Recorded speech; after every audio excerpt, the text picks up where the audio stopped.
Simon, I printed off some graphs which I think are absolutely fascinating and dovetail into everything you've said today, but also into your work generally. So I'm just going to give you all of these to Okay. give you a second to look through them. And I want to get your read and interpretation on them. Okay. Adults' lack of meaning and purpose, overall lonely. Okay. I mean, that makes sense. To me, that didn't make sense. I couldn't understand how if someone is low in purpose, then they are lonelier. I mean, it just makes sense that when you have lack of purpose, the likelihood that loneliness comes nearby. Like, I think family gives meaning, friends give meaning. Like, you feel like you're there for someone else. But if you don't know why you're showing up every day, I think it feels like a lonely existence, like you feel like you're searching. When you have a sense of purpose, it gives you a mechanism to meet people. It gives you a mechanism to make decisions. It gives you a mechanism to talk about yourself in a way that's quite inspiring to others. You know, when you say your why and somebody says, so what do? You say, I wake up every single day to inspire people to do what inspires them. What do you do? You know, like I do, and I think it's not the thing that makes you less lonely. I think it's a mechanism to make you less lonely. Just as you said that why you just gave, it becomes a magnet for me. Yeah. Because then I know who your people are and I know what to talk to you about, and it throws down this bridge for me to walk across. Yeah. Versus, I'm a dentist. Or I don't know, which is even worse. Which is even worse. Yeah. Yeah. So yeah, that doesn't seem unusual. Distribution of people feeling lonely worldwide by gender. So it's about 50-50. Are you surprised by that? For some reason, I thought men were more lonely. Not at all lonely looks like women do better. I would think, you thought men were more lonely? I thought men would be more lonely. I also don't know what the age groups are, because I want to know what age are they starting at? Is it 18? I guess if we just put that all aside, I mean, women being slightly less lonely than men, I think makes sense, because I think women are probably better at making friends. Maybe I have that wrong. What else we got here? Adults' mental health ratings.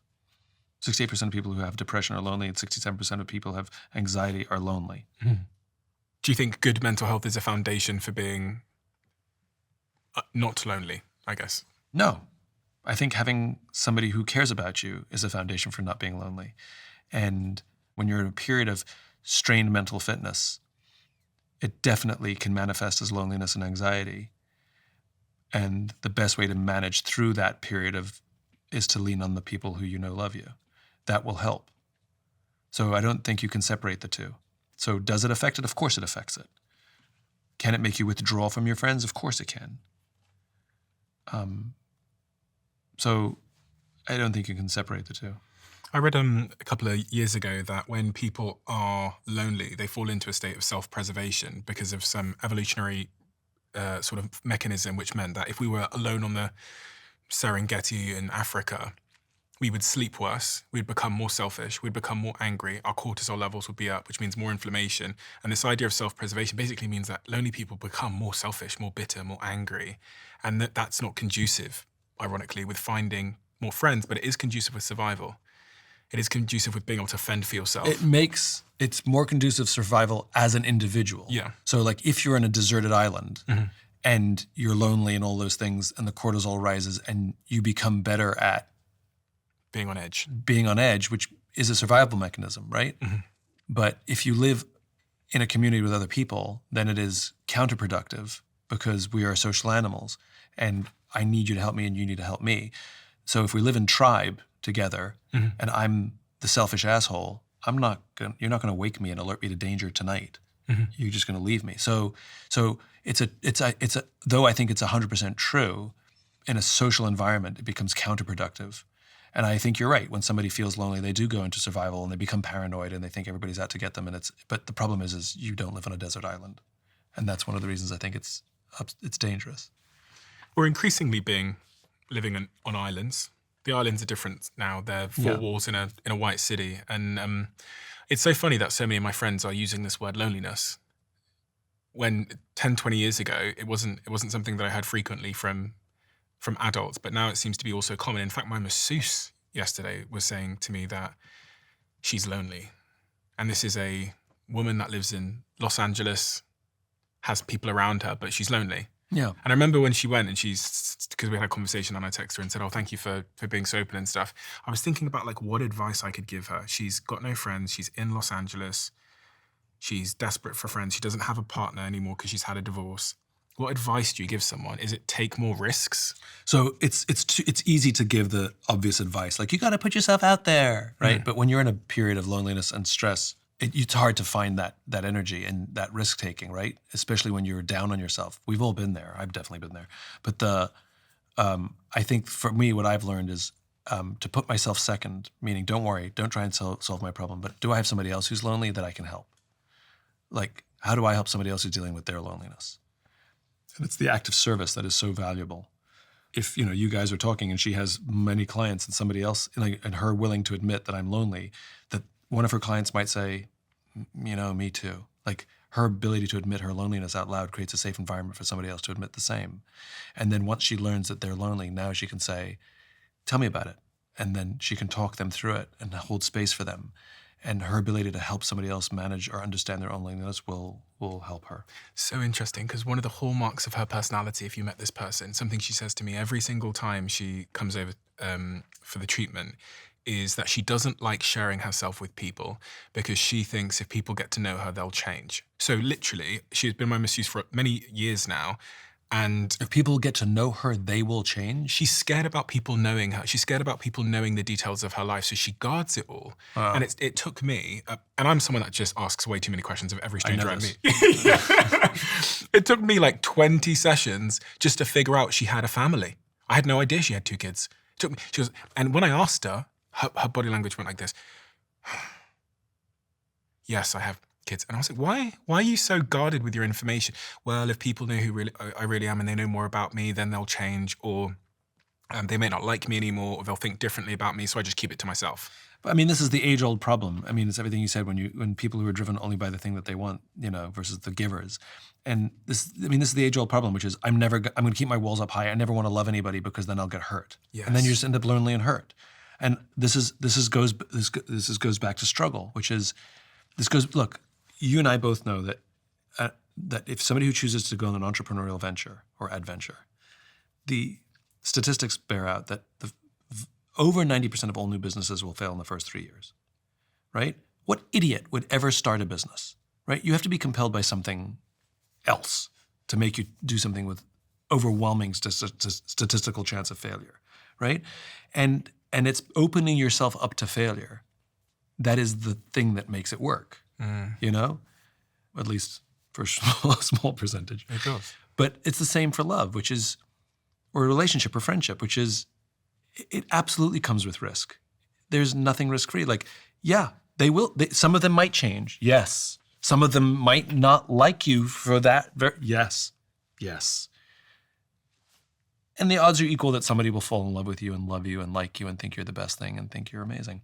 And so if you can't take the risk, you can't get the reward. If you don't play the lottery, you don't win the jackpot. If you aren't willing to I'm not telling you to open up and tell everybody your deepest, darkest secrets. But if you're not willing to give somebody anything to latch onto, to be like, if you can't give them anything to say, me too, then it's going to be a hard road. Or it'll take somebody to chip away at you 20 times, before you open up. But the fact that you did and she got her to open up a little bit, she could make a friend in you. Now she's fully open. Yeah. And we've been through everything. I know where she wants her house to be. Well, there you go. You see? That thing down so you have to point out to her that this friendship and that you know so much and that she feels so safe with you only happened because you chipped away at her and she finally, you wore her down and she opened up. And it can happen in 2 directions, right? Which is sometimes we have to take the little risk to just tell somebody a little something about ourselves to find something. Or sometimes it's somebody who's so curious about us that they chip away and chip away and chip away and chip away and chip away until we give up and open up and that person becomes a friend, And so one of the reasons you should be grateful for the friendship is you kept trying. You could have just tried it 3 times and be like, forget it, I'll just lie here quietly and have a massage, So, yeah, I mean, all of this stuff comes with risk.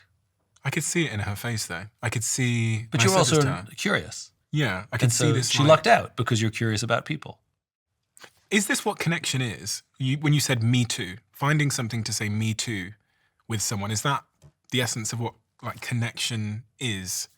I mean, it can mean it could be values, it could be interests, it could be many things. But I think yes, like this is. I mean, if you want to go political, one of the problems in our politics is both sides think they're right and both sides think the other side is wrong, and neither side is willing to try to even understand what the other person's point of view is without thinking them an idiot or thinking them wrong or thinking them sheeple. And the ability to say, can you tell me more about how you came to your beliefs? I'm genuinely curious. And to not agree or disagree, but to be curious, to be an investigator, And I've done this with people who have polar opposite political views with me. At some point, we will get to a level of me just chipping away, trying to understand that they will say something that I'm like, 100% I agree with that. And then from that point on, there's a simple validation, not agreement, but a validation that your opinions do matter and we do have common ground that we can build from there. And on that validation, they become vastly more open to my point of view also and curious to my point of view also. And so, yeah, the person, like the ability to listen and be curious, even if you disagree, is one of the most underappreciated skills on the planet. And yeah, I think when you find the ability to say, I agree, then you can find community. And maybe that's what we need to heal this country, or most of the countries in the world right now, which is one group or one person to just be curious rather than agree or disagree. There's something about relationships here as well, because my girlfriend you've met my partner, and she's very spiritual, but also, like all of us, she's emotional. So sometimes in those interactions, when we sit down and there's a problem and we spend the first 60 minutes to 90 minutes trying to figure out what the problem is, it doesn't sound very logical to me. And one of the things that I think sort of is adjacent to what you're saying is my job in that moment actually isn't to like pass through truth and to figure and to correct truth. It is to sit and let someone get it out. So you and I have the same problem. Yeah, we do. Which is we live above our necks. Yeah. And you and I both have the same struggle, which is to learn to live below our necks, right? Like you and I are head people and we have to learn to be more heart, right? And I want to understand everything, explain everything, evaluate everything, analyze everything. And when I come to my emotions, I'll give you an analysis.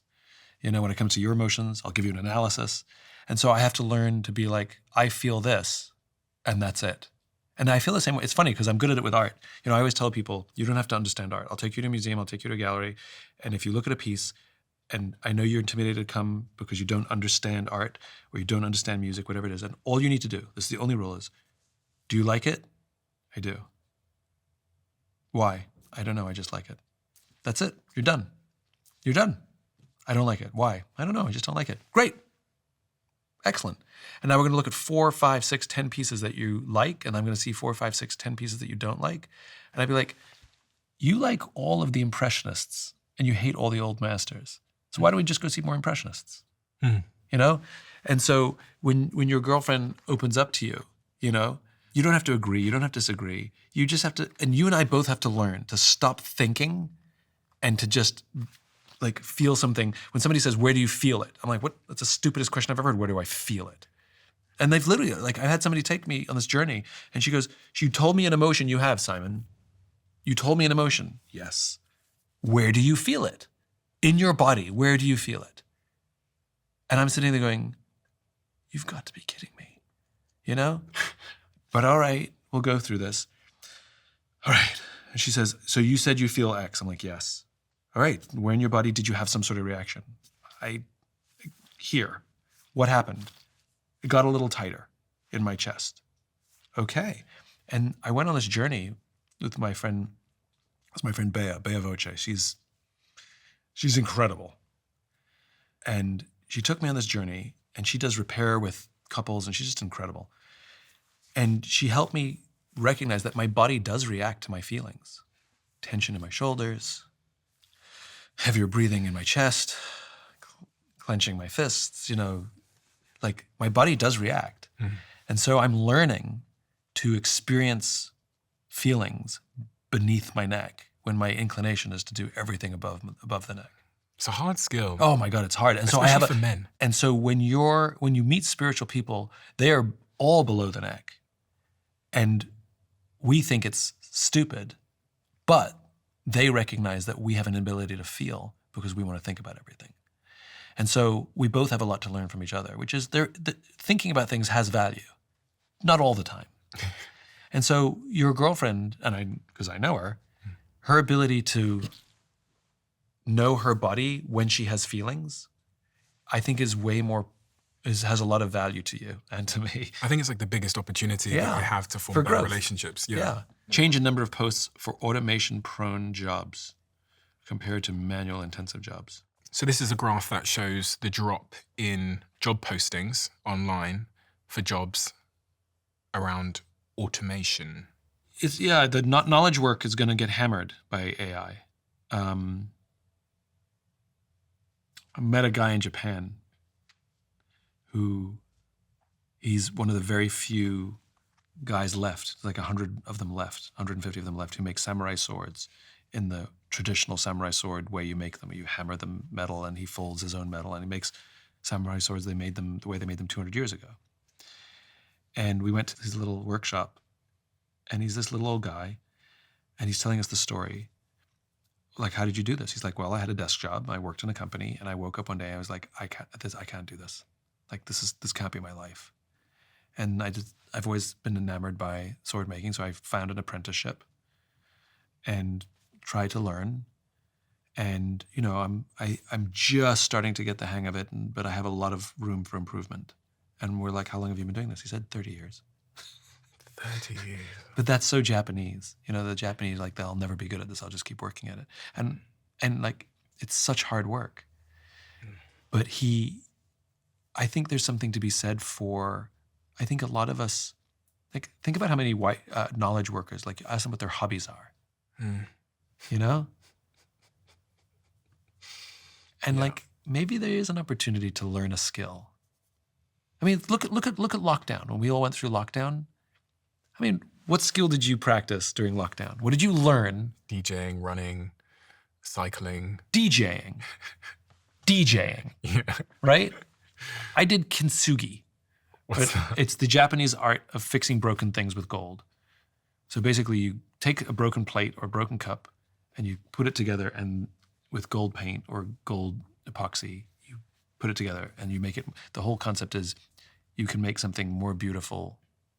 Like, things can get more beautiful after they're broken, right? I love the philosophy of it. I spent hours doing frickin' kintsugi. Ask me how much kintsugi I've done since we came out of lockdown. How much DJing have you done? 0. And so maybe all this free time that we're supposed to get, which I still don't think will happen, maybe it's not such a bad thing. Think about the joy you had DJing. I had so much fun doing kintsugi. I had so much fun. I would spend hours just my head down, focused. I was so relaxed, not thinking about work. So why? That's the other question. We're talking about how we're all going to have all the spare time. We've lost all of our spare time. We have no spare time because all we do is work and think about work and talk about work. Like, if we go back 40 years, 50 years, there was plenty of spare time. And people went bowling, and they went to the movies, and they went over to each other's houses for dinner, and they cooked. Isn't it a good thing that we're getting time back? A lot of us got a lot of good things out of lockdown, and that's extreme. So, like, maybe it's okay that we get some time back, because it sounds like we've lost all of our own time. It'd fix the loneliness. You'd have space for relationships. You'd have space for relationships. You'd have space to try things. And we couldn't bury ourselves in work and escape from our lives that we hate by just burying ourselves in work. Like, maybe AI doing some of the work for us is the thing we've been desperate for the past 30 years. Just saying. If you love the Diary of a CEO brand and you watch this channel, please do me a huge favor. Become part of the 15% of the viewers on this channel that have hit the subscribe button. It helps us tremendously, and the bigger the channel gets, the bigger the guests.